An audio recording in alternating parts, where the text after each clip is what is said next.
Hello අදත් මම අරගෙන ආවා අනියම් සම්බන්ධතාවයක් ආශ්‍රිත කතාවක්. ඉතින් ගොඩක් ස්තුතියි මගේ කලින් දාපු වීඩියෝස් වලට ගොඩක් හොඳ එන්ගේජ්මන්ට් එකක් තියෙනවා.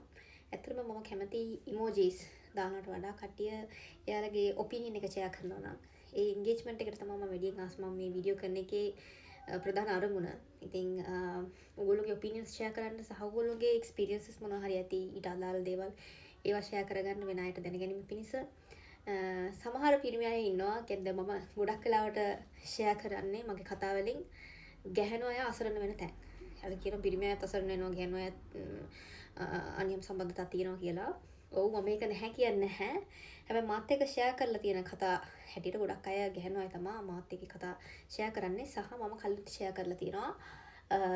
ලංකාවේ සමාජයේ හැටියට ගොඩක් වෙලාවට අනියම් සම්බන්ධතාවයක් නිසා ප්‍රශ්නයක් ආවොත් කියන්නේ ගැහැණු කෙනා අසරණ වෙනවා නම් සමාජයත් ගැහැණු කෙනාම තමයි අසරණ කරන්නේ. කියන්නේ ගැහැණු කෙනාගේ කිසිම වැරද්දක් නැතුව ගෙදරට වෙලා ආයි වැඩ ටික කරගෙන ළමයි හදාගෙන පාඩුවේ හිටියත් සමාජය ඇඟිලි දික් කරන්නේ මනුස්සයා පිට ගියත් ගැහැණියට. එයා කියනවා හරියට බලන්න නැතුව ඇති. මොකක් හරි හේතුවක් කියනවා. ඔය පරණ කතාවල එහෙමත් තියෙන්නේ නිකන් වයසක අය එහෙම කියන්නේ හරියට උයන්න දන්නේ නැත්නම් මනුස්සයා පිට යනවා. ඒවා හරිය ලේසි විදිහට සාධාරණීකරණය කරනවා. ඒ ලංකාවේ සමාජයේ හැටි. ඉතින් පිරිමි කෙනෙක් එහෙම අනියම් මැසුරකට ගිහිල්ලා මොනවා කරත් පිරිමියා තමා හොඳ පිරිමියාගේ වැරද්දක් නැති විදිහට ගොඩක් වෙලාවට දකින්නේ. ඉතින් මේක අනිත් පැත්ත වුණොත් කොහොමත් ගැහැණු කෙනාට ගොඩක් ලොකුට සමාජ බලපෑම තියෙනවා. ඉතින් මම අද මේ විදිහේ කතාවක් ෂෙයා කරන්නම්. මේ කසාද බැඳලා ඉන්න කාන්තාවන් ගේ වැරදිත් තියෙනවා. ඒක නෑ කියන්නේ නෑ. ඒක නැති දෙයක් නෙමෙයි. බහුතරයක් ඉතින් පිරිමින්ට අනියම් මැසුරු පවත්තන තියෙන ප්‍රවණතාවය වැඩි. මොකද ඒ කට්ටිය ළමයි බලාගන්න කියන්නේ ගොඩක් වෙලාවට ගොඩක් පවුලල තියෙන දෙයක් තමයි ළමයි හදනවා. ළමයි හදන්න පිරිමි දායක වෙනවනේ. හැබැයි ළමයෙක් ඉපදුනහම මේ දේවල් ඔක්කොම කරන්න බලන්න හැම වගකීමෙම එන්නේ අම්මට.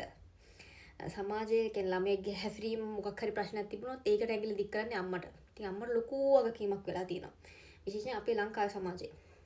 ඒතර පිරිමියාට ඒ දේවල් නැහැ. සමහර අය ඉන්නවා කියන්නේ ගෘහණිය, වයිෆ් ගෘහණිය නම් එයා ළමයි බලා ගන්න ඕනේ, ඔක්කොම බලා ගන්න ඕනේ. අයට තියෙන හම්බ කරන එක විතරයි. ඉතින් එහෙම හම්බ කරන්න යද්දී විවිධ දේවල් එනවා.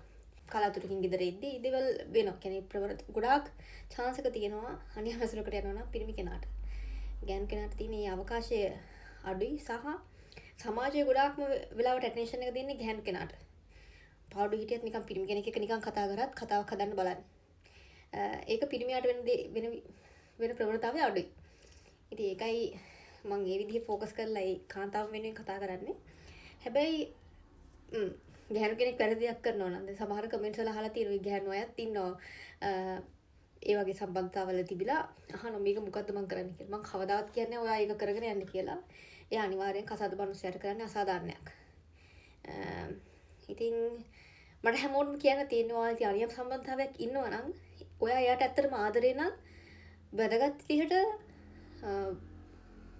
ඩිවෝර්ස් එකක් අරගෙන ලස්සනට ජීවත් වෙන්න ඔයා ආදරේ කරන කෙනත් එක්ක. නිකන් මෙයා ගැලපෙන්නේ නැහැ, මෙයා හරි නැහැ කීකේ බොරුවට ලෝකෙට පේන්න බොරුවට රඟපාන එක මම හිතන එක හරිම මානසික වදයක්.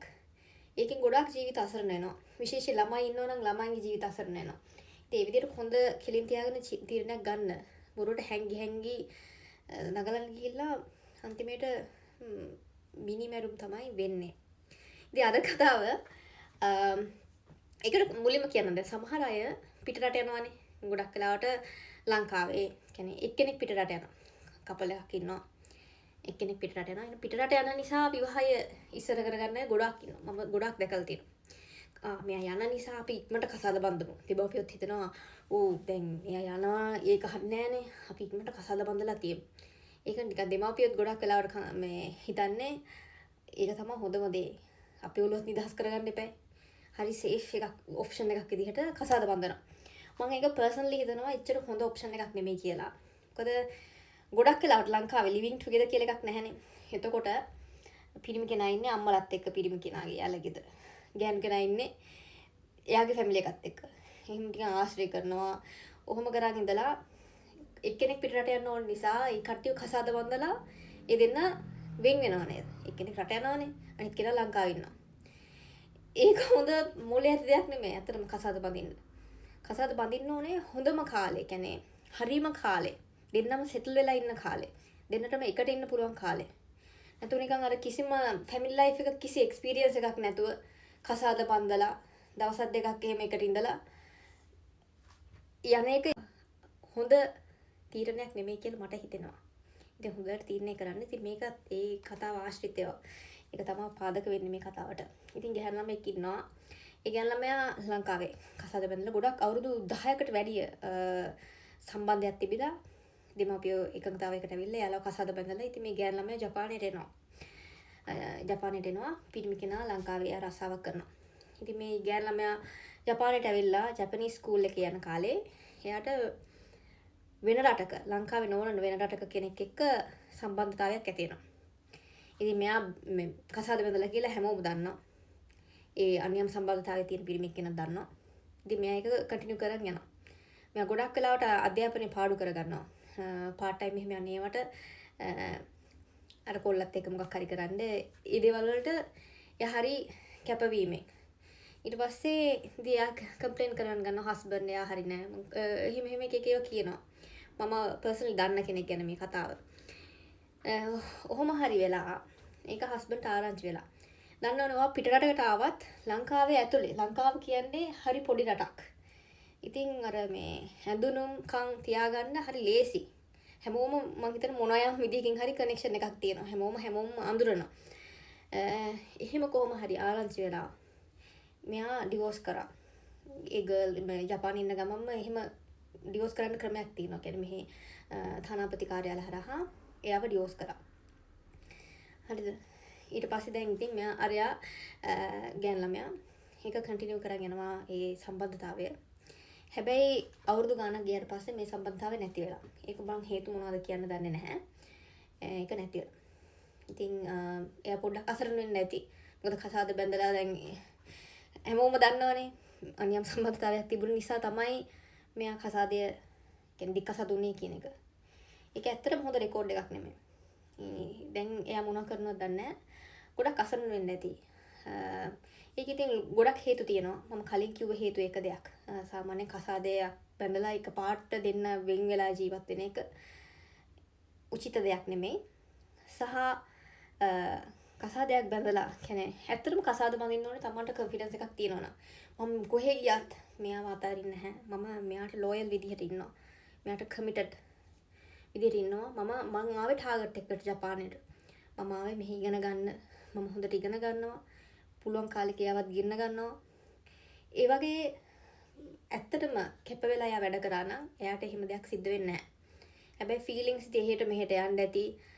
වෙන කොල්ලෙක් බරපතලකම එයාට සමහර විට තේරෙන්නේ නැතුව ඇති. දැන් ගොඩක් දේවල් තේරුම් ගන්නවා ඇති.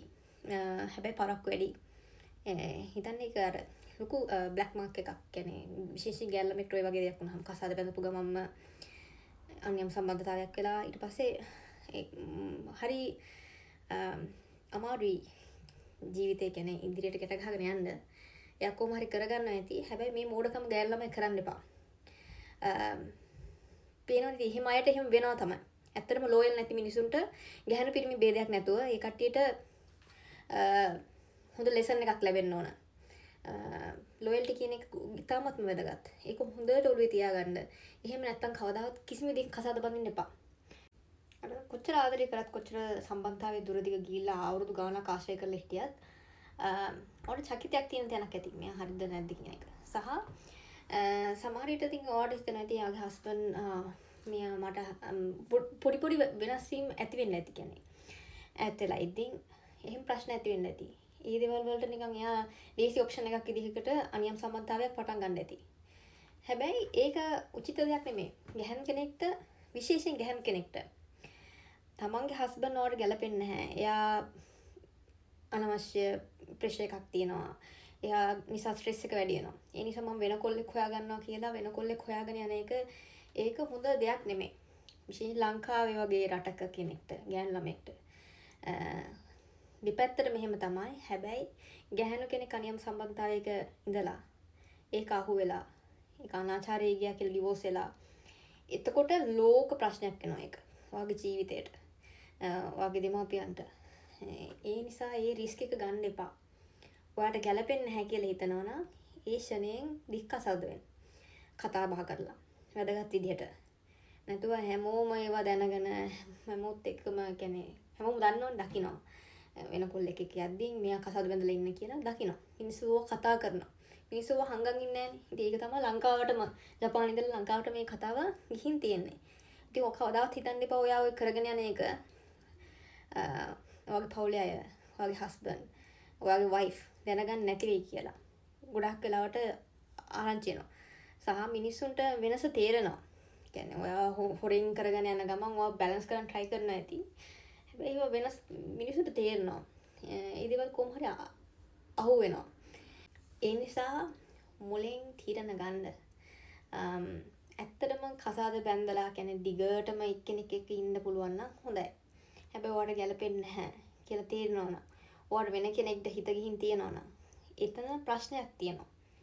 ඒ ප්‍රශ්නේ කලින් විසඳ ගන්න. නැතුව ඒක ඇදගෙන ගිහිල්ලා ගොඩක් ප්‍රශ්න ඇති වෙන්න පුළුවන්. ඔයාගේ ජීවිතයට උනත් හානියක් වෙන්න පුළුවන් ඒ ගන්න තීරණ වලින්. සහ ඇති වෙන සමාජ බලපෑමත් එහෙමයි. හොඳ දෙයක් නෙමෙයි. කිසිම හොඳ දෙයක් වෙන්නේ නැහැ ඇත්තටම. ඔය වගේ අනියම් සම්බන්ධතා තියාගත්තාම කිසිම හොඳ දෙයක් වෙන්නේ නැහැ. ඔයාට හිත පොඩි ෆන් එකක් තියෙනවා ඇතිනේ. හරි ආතල් එකක් තියෙනවා ඇති. එක්සයිට්මන්ට් එකක් තියෙනවා ඇති. හැබැයි ඒවා හරිම తాවකාලිකයි.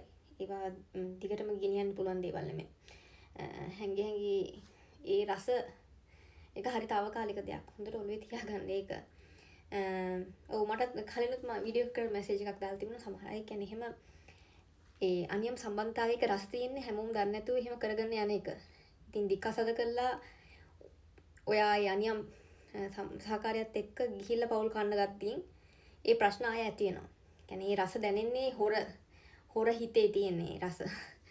ඒ නිසා ඔයාගේ ජීවිත අවදානම කරගන්න එපා ඉන්නේ වගේ නිකන් මෝඩ අතල් එකක් ගන්න ගිහිල්ලා. ඒකෙන් ඔයාගේ විතරක් නෙමෙයි සමහරවිට ඔයාට ළමයි ඉන්නව නම් ඒ ළමයින්ගේ ජීවිත තව ගැහැණු කෙනෙක්, ඕ පිරිමි කෙනෙක්, ඔයාගේ අම්මා තාත්තා හැමෝම ඉන්වෝල්ව් වෙනවා ඒකට. ඒක මාර ලොකු ප්‍රශ්නයක් වෙනවා. දික්කසද වෙන එක සමහර ලංකාවේ අයත් තියෙනවනේ ඒක දේවල්. දික්කසද වෙන්න හොඳ නැහැ. ඒක නම්බුවට හොඳ නැහැ.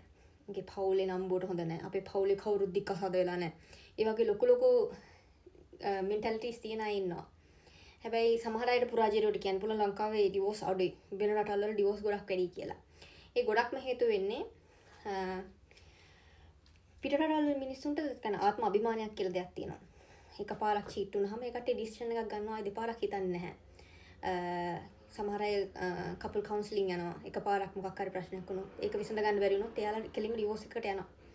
මොකද ආත්ම අභිමානය කියන එකත් බලපාන මිනිස්සුන්ගේ ස්ටෑන්ඩඩ් එකක් තියෙන්න ඕනේ. ඒ කියන්නේ හැමදාම රැවටි හැමදාම ගුටි කගා එහෙම ජීවත් වෙන්නේ නැහැ ගොඩක් වෙලාවට. දියුණු රටවල් වල මිනිස්සු. ලංකාවේ තමයි ඉතින් කොච්චර මරුවත් ගැහුවත් ඔහේ ඉන්නවා ගෙදරට වෙලා තඹ පවුල් බලා ගන්න ගෑනු ඉන්නවා. අර මේ මට කතාව නම මතකුණා. පට්ටි ගෙදර කතාවේ නෝනා වගේ. ඉතින් එහෙම ඉන්නත් එපා. කොන්ද කෙලින් තියාගෙන ඩිසිෂන්ස් ගන්න හැමෝම තමන්ට කැනර හිතට එකගම ජීවත් වෙන්න. ඔයා හිතින් ඔයා දන්නවා ඔයා හොර වැඩක් කරන්න කියලා. එහෙම හොරෙක් වගේ ජීවත් වෙනවට වඩා පොඩ්ඩක් නිදහසේ ජීවත් වෙන එක මානසික සෞඛ්‍යයට හොඳයි. ඉතින් හිතලා බලන්න ඔයා දැනටත් හොර වැඩක් මොකක් හරි කර ඉන්නවනම් හොර සම්බන්ධතාවය ඔයා විඳගෙන ඇති රහට ඔයාට ඒක මහා රාතල් එකක් වෙලා ඇති. හැබැයි කෙටි කාලයයි ඒක තියෙන්නේ. ඒ නිසා අදම ඔයා තීරණයක් ගන්න.